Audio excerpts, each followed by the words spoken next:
Your Optimum cable box is more than just a simple device.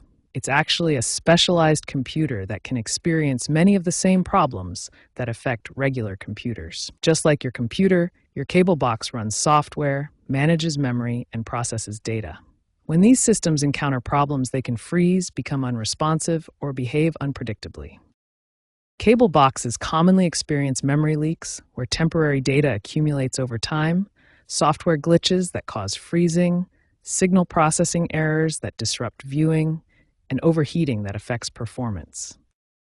You should consider rebooting your cable box when you experience frozen screens, an unresponsive remote control, signal loss especially after storms, DVR recording playback issues, or unusually slow channel changing. According to 2025 industry data, rebooting resolves approximately 60% of cable box issues, making it the most cost-effective troubleshooting method.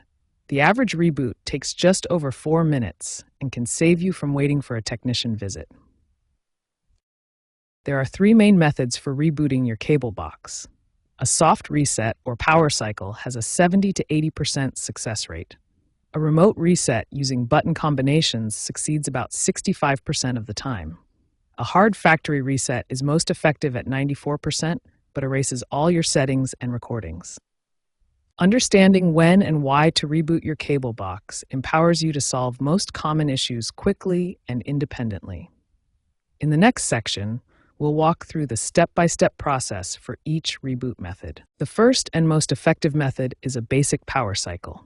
This resolves about 70% of cable box issues and preserves all your recordings and settings. Step 1. Locate the power cord at the back of your cable box and unplug it from the electrical outlet, not from the box itself. Step 2. Wait 30 to 60 seconds.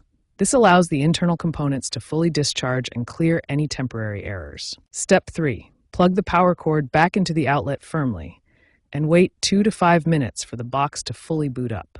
If the power cycle doesn't resolve your issue, try Method 2, a remote control reset. Method 2 uses your remote control to restart the cable box. This method works for about 65% of remaining issues. Press and hold both the power button and menu button simultaneously for 10 seconds until the box begins to restart. If both previous methods fail, you may need to perform a hard reset. However, this will erase all your recordings and custom settings. Method 3 is a factory reset that should only be used as a last resort. This will completely erase all recordings, settings, and preferences. Locate the reset button, usually found on the back or side of your cable box. It's typically a small recessed button that requires a paperclip to press. After the factory reset completes, follow the on-screen setup instructions to reconfigure your cable box with your preferences and settings. If problems persist after trying all these methods, contact Optimum Technical Support for further assistance. They can perform remote diagnostics and schedule a technician visit if needed.